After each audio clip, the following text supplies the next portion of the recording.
The vote was rigged, but joke's on them, the Samoa isn't a bad tank. Despite the fact that instead of zooming in on the commander, it zooms in on the tank because the commander is behind the tank, it's a decent medium. Actually, the S35 is a cavalry tank, so technically it's a light tank, but it's a heavy medium tank. Hangers! I have to say the French surprised me this time. On another note, you will sadly no longer see French tanks, as there's only 3 and I covered all 3 of them. That's a lie, there's the B1 BIS. So that ends the BC Freedoms tanks. Salute the French if you want, I guess. Pros and cons. The S35 has an extremely good muzzle velocity, as the French 47mm cannon usually does, but the velocity doesn't make up for the lack of its damage. That's why we use the shell switch and crew to support the attack.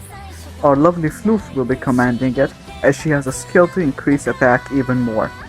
Am I the only one who sees Yukari's resting face as the "I've seen so many war crimes, they don't even bother me anymore" type one? Well, that aside, the S35 has a decent profile, and I don't mean its looks, it looks fucking ugly, but it's relatively low profile and the armor on it is angled in a tricky way, not even talking about the annoying weak spot, which is also hard to hit. It's pretty mobile as it's a cavalry, or as normal people call it, a cruiser tank, but I recommend just tanking hits, as for a light tank disguised as a medium, it has good health stats.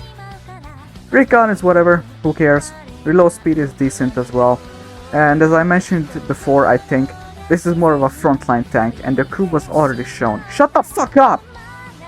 Did you know that I saw Rosehip's Crusader have 2 votes? When they rigged it, the vote went down to 1 for Rosehip. Traitors. You know what we do with traitors? A murderer was captured this morning and tried today. Guilty. Sentence, death. Execution tonight at 6, all net, all channels. Would you like to know more? Well, see you later.